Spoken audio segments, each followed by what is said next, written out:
آپ حضرات کے لیے بڑی سعادت و مسرت اور خوش نصیبی کی بات ہے کہ یہاں بڑے بڑے علماء تشریف لائے، ان کے خطاب کو آپ توجہ سے سماعت فرما رہے تھے۔ صرف نبی کریم صلی اللہ علیہ وسلم کی آخری 3 وصیت بیان کر کے اپنی بات پوری کیے دیتا ہوں۔ رات کا طویل حصہ گزر چکا، تقریباً 12:15 بج چکے ہیں، اور مجھے ابھی پتہ چلا کہ جلسہ گاہ بالکل فل تھا اور بھرا ہوا تھا۔ بڑی خوشی ہوئی کہ آپ کا جلسہ بڑا کامیاب رہا، لیکن دعا تک جتنا مجمع ہے اگر بیٹھے رہیں گے تو مزید ہم سب کو کامیابی حاصل ہو جائے گی۔ ہم سب کے آقا محمد الرسول اللہ، سب کہو صلی اللہ علیہ وسلم، ہمارے لیے نمونہ حیات اور زندگی کے سرچشمہ ہیں۔ ہمارے لیے سب سے بڑی ذات جو ہماری زندگی کے لیے اسوہ حسنہ جن کی سیرت ہے، وہ محمد رسول اللہ کی ذات اقدس ہے۔ آپ جب اس دنیا سے پردہ فرما رہے تھے تو آپ نے حضرت علی کو بلایا۔ حضرت علی کا نام آپ لوگوں نے سنا ہوگا، بڑے جلیل القدر صحابی تھے۔ ان کو بلا کر فرمایا، اے علی ایک تھال لائیے۔ زمانہ بڑا عجیب تھا، 1450 سال پہلے کی دور کی بات بتا رہا ہوں، نبوت کے ابتدا کا زمانہ تھا۔ حضرت علی سے فرمایا ایک تھال لائیے۔ کاغذ نہیں تھا اس زمانے میں جس میں لکھا جاتا تھا۔ ہم لوگ، ہمارے ماسٹر صاحب تشریف فرما ہیں، بچپن میں ان سے پڑھا کرتے تھے، تو سلیٹ ہوا کرتا تھا، سلیٹ، اس میں لکھا کرتے تھے۔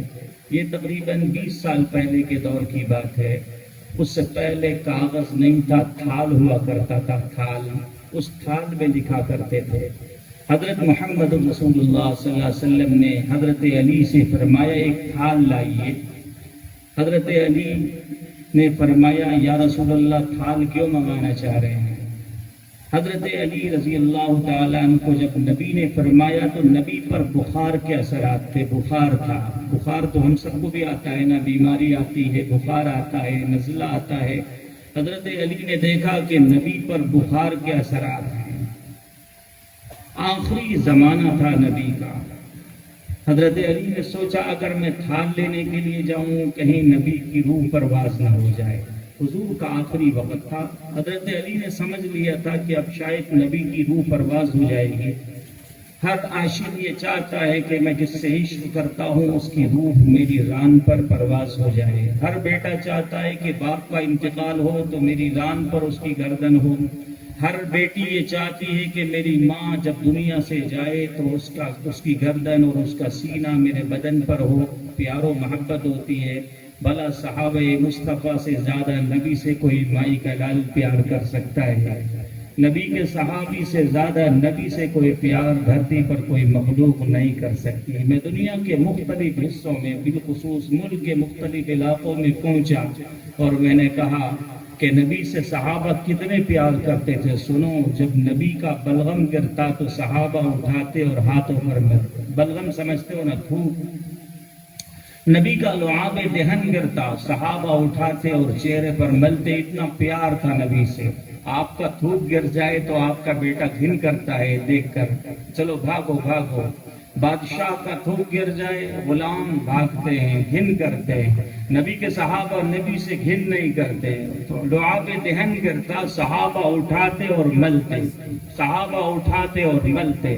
نبی کا لعاب گرتا، صحابہ اٹھاتے اور چہرے پر ملتے۔ باطل، مشرک، کفار، دشمنان اسلام دیکھ کر حیرت زدہ، اللہ اکبر، یہ کیسے نبی کے غلام کہ نبی کا تھوک گرتا، صحابہ اس کو چہرے پر ملتے ہیں۔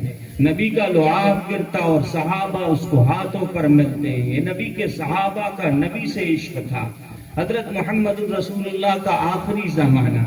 حضرت نے فرمایا علی ایک تھال لائیے، میں امت کو وصیت کرنا چاہتا ہوں۔ حضرت علی نے فرمایا آقا کیا کہنا چاہتے ہیں وہ بتائیے۔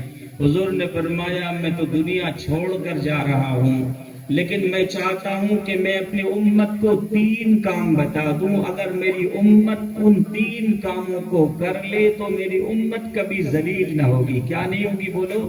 ذلیل اور رسوا نہیں ہوگی۔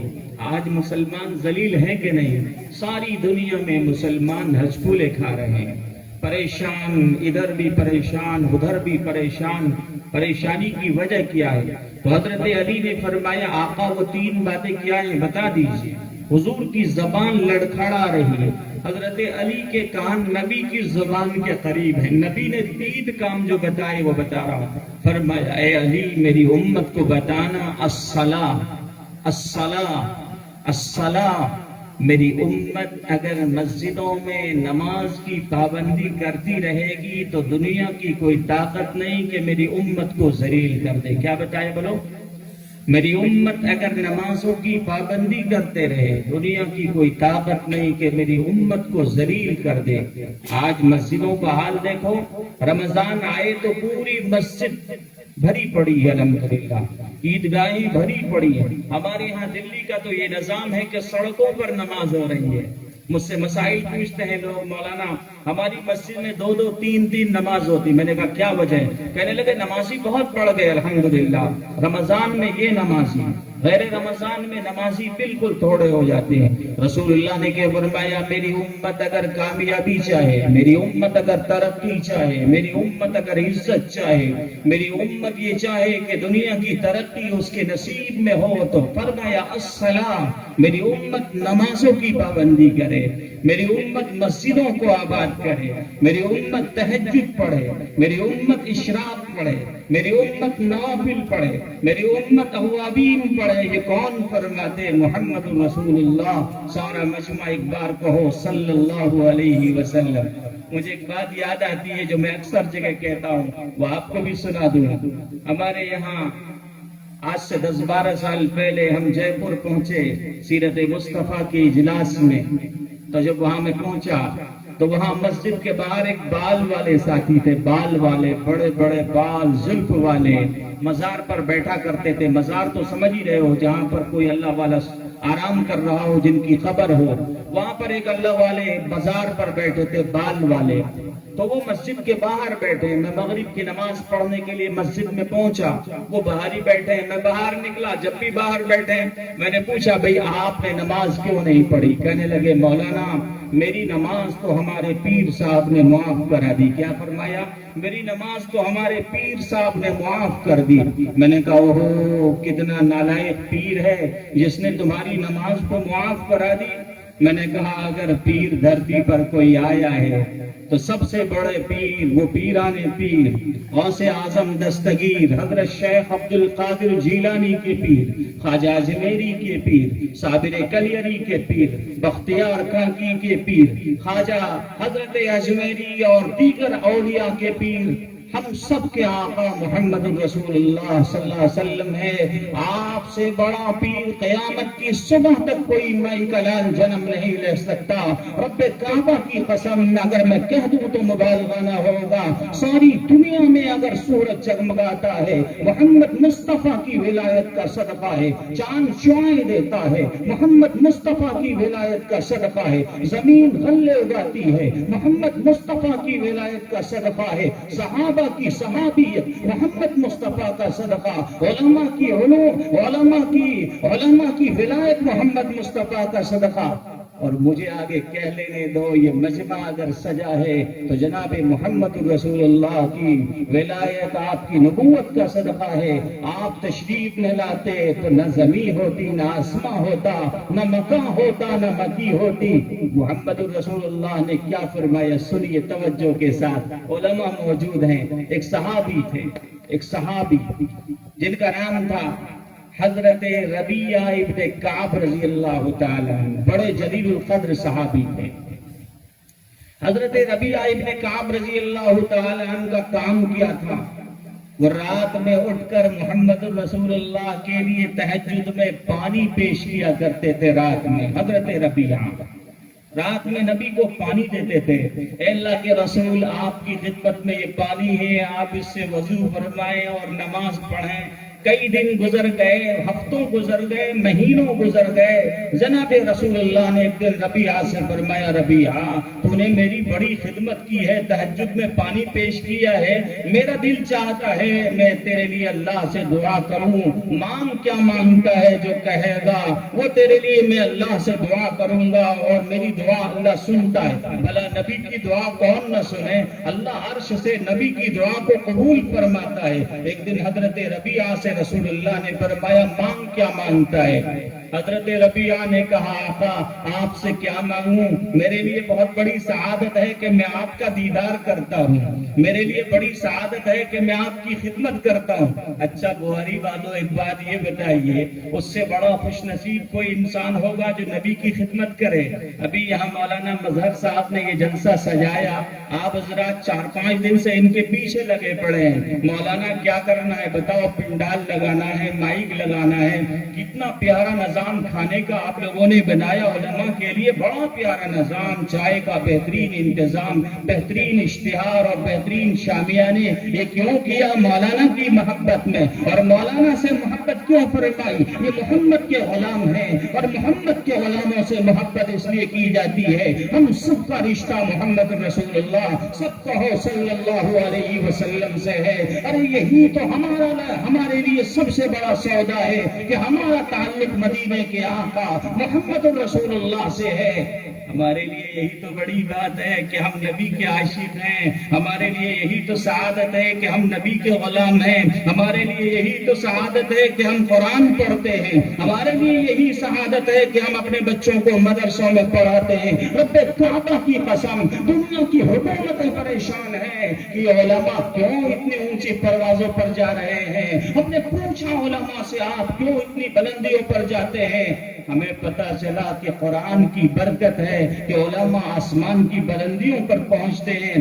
ابھی میں مغرب کے وقت ایک صاحب سے کہہ رہا تھا، ایک ہمارے پاس مہمان تشریف لائے، میں نے کہا قرآن کی برکت وہ برکت ہے کہ آسمان کی بلندیوں پر پہنچ جاتا ہے۔ مجھے یاد ہے کہ 2017 کے اندر دہلی کے رام لیلا گراؤنڈ میں جب امام حرم تشریف لائے شیخ عبد الرحمن سدیس، چونکہ میں جمعیت علماء کا خادم ہوں دہلی کے اندر، جمعیت علماء کی دعوت پر حضرت امام حرم تشریف لائے تھے، انہوں نے مغرب کی نماز پڑھائی تھی، وہ نماز وہ صدا کیا تھی، اللہ کی قسم آسمان تک فرشتے عش عش کر رہے تھے۔ جب امام حرم نے قرآن پڑھا تھا آسمان کی بلندیوں تک ان کی آواز پہنچی تھی۔ جب امام حرم نے قرآن پڑھا تھا رب کی آواز آ رہی تھی۔ امام حرم تیری آواز وہ ہے جو داؤد کی آواز ہے، امام حرم تیری آواز وہ ہے جو نبی سے ملتی ہوئی آواز ہے، امام حرم تیری آواز وہ ہے جس پر رب کی رضا حاصل ہوتی ہے۔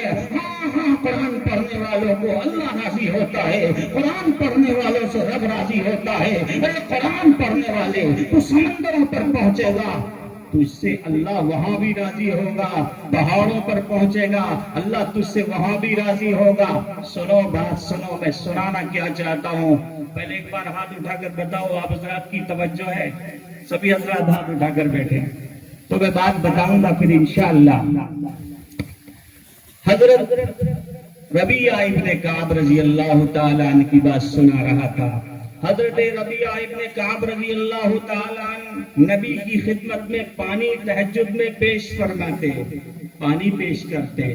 ایک دن نبی نے فرمایا ربیعہ مانگ کیا مانگتا ہے؟ حضور کو بڑا پیار آیا ربیعہ پر، اپنے غلام پر۔ حضرت ربیعہ نے کہا آقا میں آپ سے کیا مانگوں؟ میں آپ کا دیدار کرتا ہوں، یہی بہت بڑی بات ہے۔ نبی کا کوئی دیدار کر لے اس سے بڑی کوئی بات ہے بتائیے؟ نبی کو دیکھ لے، آپ حضرات مولوی علماء کو دیکھتے ہیں خوش ہو جاتے ہیں، جو نبی کا دیدار کرے اس سے بڑا کوئی انسان ہو سکتا ہے؟ بھلا نہیں ہو سکتا۔ حضرت ربیعہ نے فرمایا آقا میں آپ کو دیکھتا ہوں یہی میرے لیے سعادت ہے، خوش نصیبی ہے، میں اب کیا مانگوں گا؟ حضور نے فرمایا نہیں ربیعہ مانگ، کچھ مانگتا ہے تو وہ بھی دوں گا۔ حضرت ربیعہ سے نبی نے بار بار فرمایا تو ربیعہ نے کیا جواب دیا سنیے۔ حضرت ربیعہ نے فرمایا آقا جب آپ بار بار مجھ سے فرما رہے ہیں کہ مانگو، مجھ سے کیا مانگتا ہے؟ میں آپ سے ایک چیز مانگتا ہوں۔ نبی کے کان کھڑے ہوئے، حضرت ربیعہ نے فرمایا آقا میں آپ سے یہ مانگتا ہوں جس طرح دنیا میں میں آپ کا دیدار کرتا ہوں، میں آپ سے یہ مانگتا ہوں جس طرح دنیا میں میں آپ کے لیے وضو میں پانی بھرتا ہوں، جس طرح میں آپ کے قرب کو حاصل کرتا ہوں۔ اے اللہ کے رسول میرے لیے اللہ سے دعا فرما دیجئے جب ربیعہ کی موت آ جائے، میدان محشر میں ربیعہ جمع ہو جائے، جنت کی وادیوں میں ربیعہ پہنچ جائے، میں آپ سے کہنا چاہتا ہوں آپ اللہ